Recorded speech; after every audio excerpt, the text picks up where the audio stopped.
और जिसका मन कंट्रोल नहीं है वो विद्यार्थी जीवन में भी सफल नहीं होगा, बिजनेस में सफल नहीं होगा, राजनीति में सफल नहीं होगा। इसलिए मन को कंट्रोल करो। आप बहुत अगर आगे जाना चाहते हैं, निरंतर आगे बढ़ना चाहते हैं, कभी रुकना ही नहीं चाहते हैं, लास्ट ऊंचाई को छूना चाहते हैं, तो एक ही काम करना है, किसी से लड़ना नहीं है, किसी से कंपटीशन नहीं है, किसी से कोई झगड़ा नहीं है, बस केवल अपने मन से युद्ध है। मन में जो काम है, क्रोध है, लोभ है, ईर्ष्या है, द्वेष है, अहंकार है, मोह है, इनको मारो, इनको जीतो, फिर तुम देखो कि रास्ता साफ है और मंजिल तुम्हें बुला रही है। आइए, सिंगल पीस आप पहुंचिए वहां। कंपटीशन में कोई टिकेगा ही नहीं आपके, क्योंकि चरित्र के बल से बड़ा दूसरा बल नहीं है, आत्म बल से बड़ा कोई बल नहीं है, ज्ञान बल से बड़ा कोई बल नहीं है, सद्गुणों से बड़ा कोई बल नहीं है, और साहस से बड़ा कोई बल नहीं है, और वीरता से बड़ा कोई बल नहीं है।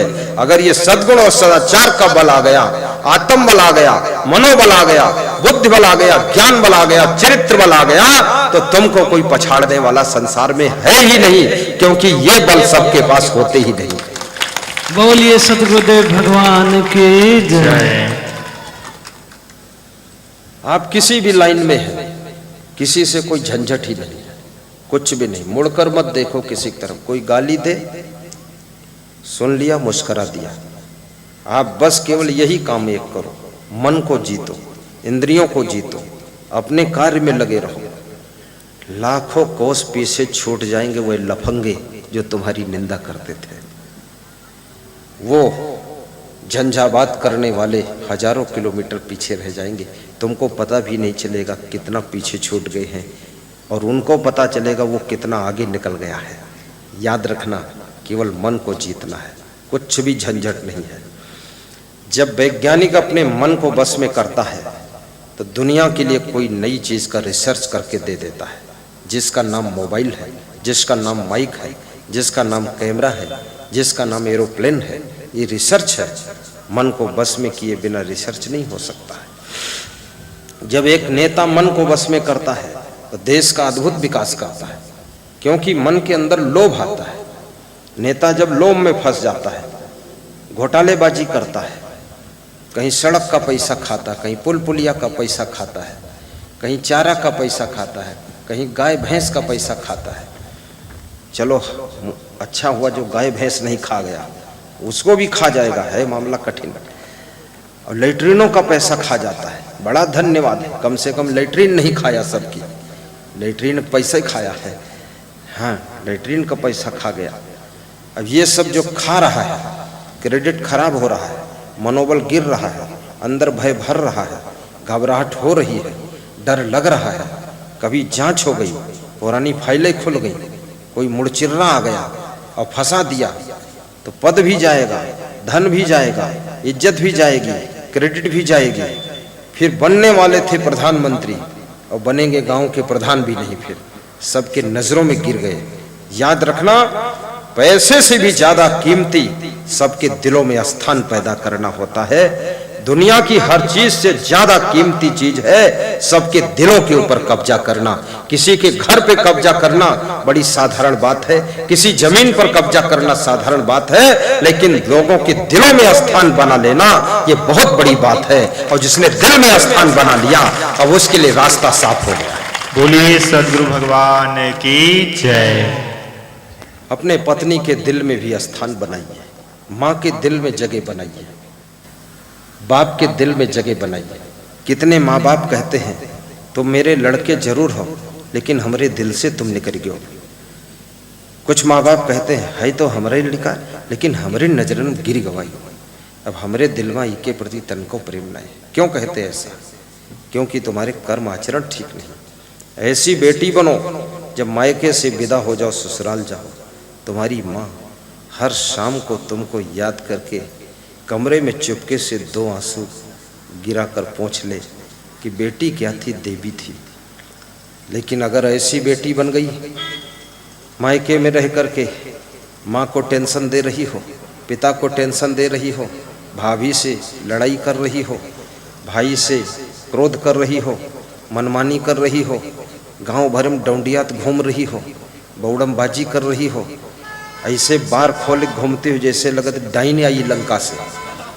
तो जब तुम ससुराल चली जाओगी ना तो माँ घर में ढोल बजाएगी, चलो चंडाल चली गई, अच्छा रहा, पिंड छूट, अब दामाद फंसा है वही चकई चुके दुम्हे पर रही, हम का करें। इस तरह से कार्य मत करिए, माँ के दिल में भी स्थान बनाइए। आप संत बने हो, आश्रम में रहते हो, आश्रम से कहीं जब बाहर ड्यूटी लगे, आश्रम वाले याद करें, अरे वो थे तो हम निश्चिंत रहते थे, बहुत अच्छे हैं, जल्दी बुला लो, उनके बिना काम नहीं चलेगा।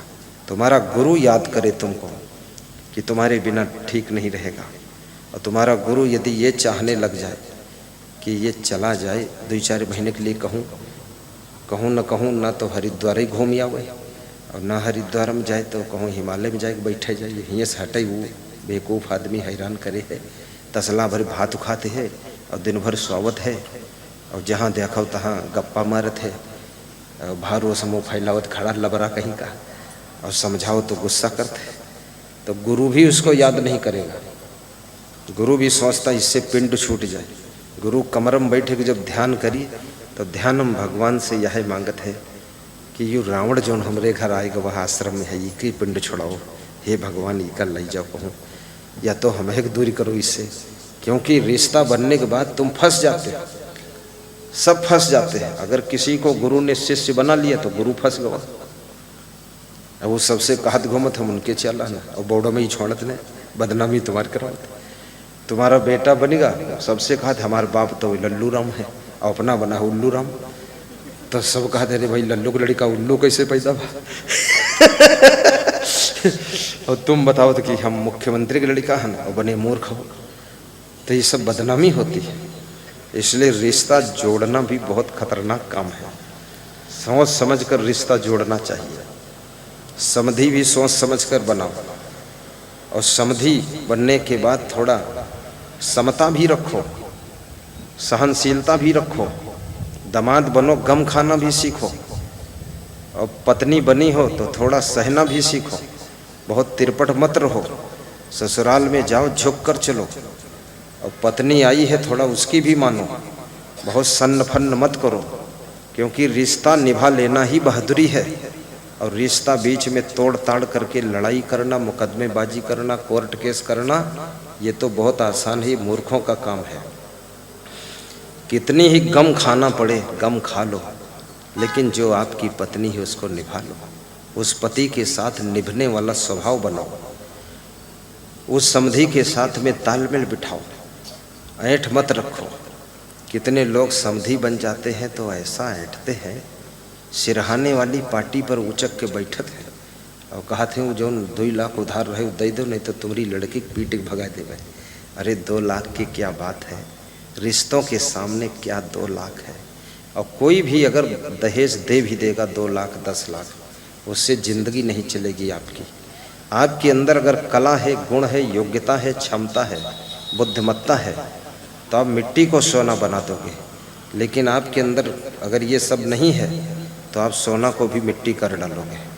किसी के देने से कोई थोड़े अरबपति हो जाता है।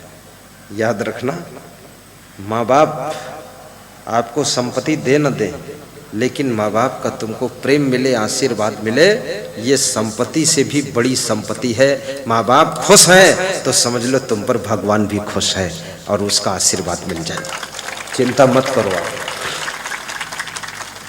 गुरु से आशीर्वाद ले लो कि गुरुदेव कुछ मत बोलो, मौन आशीर्वाद ले लो, मन ही मन कह दो, हे गुरुदेव आपके दर्शन किया हूँ, प्रवचन में आया हूँ, आशीर्वाद दे देना, मेरे दुकान भी हो जाए, मकान भी हो जाए, गाड़ी भी आ जाए, लाड़ी भी आ जाए, खूब सुखी हो जाऊं और आपको भी बुलाऊं, आपका सत्संग भी कराऊं, गुरुदेव इतना आशीर्वाद दे देना।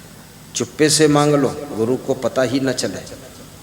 कुआं से पूछा थोड़े जाता है कि बाल्टी बोरे जाए रहन बोरी की न बोरी, बोर लो ले जाओ भर के, वहाँ फालतू बतला। तो गुरु तो कुआं है, उसमें तो अंदर से आशीर्वाद का जल आ ही रहा है। बस अपनी बड़ी बाल्टी, अच्छी बाल्टी, बिना फूटी बाल्टी, पेंदे वाली बाल्टी गुरु रूपी कुआं में डुबाइए और आशीर्वाद का जल भर भर कर ले जाइए, अपने जीवन को धन्य बनाइए। सब कुछ आपके घर हो जाएगा, कोई आपके भाग्य को बिगाड़ नहीं सकता है। अगर गुरु की भक्ति है और परोपकार आपके अंदर भावना है तो आपका भाग्य 1000 गुना चमकेगा और जहां जाओगे वहीं तुमको सफलता मिलेगी। याद रखना, कभी लालच में मत पड़िए, भाई के साथ बेईमानी मत करिए।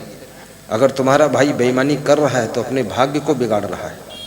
भाई के साथ बेईमानी, कोई चोरी चपारी करने की जरूरत ही नहीं है। बस केवल गुरु की भक्ति करो, रोज प्रवचन सुनो और मन में शुद्ध कामना रखो। फिर देख लेना, एक दिन जो तुम चाहते हो उससे कई गुना ज़्यादा न मिल जाए तो बता देना। फिर हमारे पास शिकायत करना आकर के नहीं मिला। 3 साल बाद तुम कहोगे इतना मिला है कि संभाल नहीं पा रहा, इतना मिलने वाला है। ये बिल्कुल सत्य घटना है। मैं अपने संतों से कह रहा था, हमारे साथ में इस समय करीब 28 महात्मा है, 29।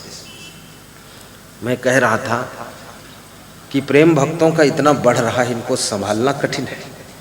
आप लोग तैयारी करो संभालने की। हम लोग मीटिंग करते हैं तो आपको संभालने की तैयारी करते हैं मीटिंग में, कि भक्त आएंगे उनका स्वागत कैसे होगा, प्रेम कैसे मिलेगा, बैठेंगे कैसे, उनकी सेटिंग क्या होगी। ये क्या है? ये गुरु का आशीर्वाद है। हमारे गुरु ने हमको आशीर्वाद दिया था कि जिस दिशा में जाओगे सब तरफ तुम्हारा प्रभाव होगा, चाहे देश में जाओ चाहे विदेश में जाओ।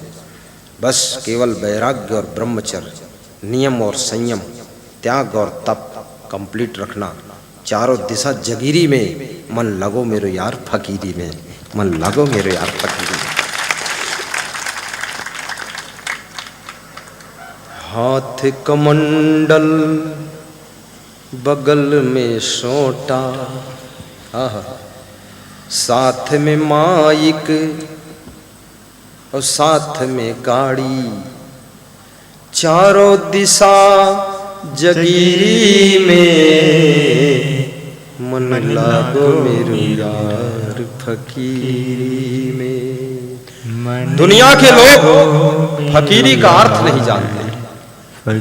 फकीर का अर्थ समझते हैं आधा पागल हो जाना, कि ना तो स्नान करे, फटे लटे कटे सड़े कपड़े पहने, चिल्ला चोट मचाता रहे, बिना नहाए मैलुआ घूमता रहे, शुद्ध साई खाए पिए भी ना, वो फकीर है। जिसके पाँव जूता चप्पल भी ना, वो फकीर है। वो फकीर नहीं है। वो कौन है जानते हो? वो पशु है। पशु जूता चप्पल नहीं पहनता है, न कपड़ा पहनता है, न शुद्ध साई रहता है, वो बैलू है पूरा। फकीरी किसे कहते हैं? फकीरी उसे कहते हैं जो संसार की विषय भोगों का त्याग करता है।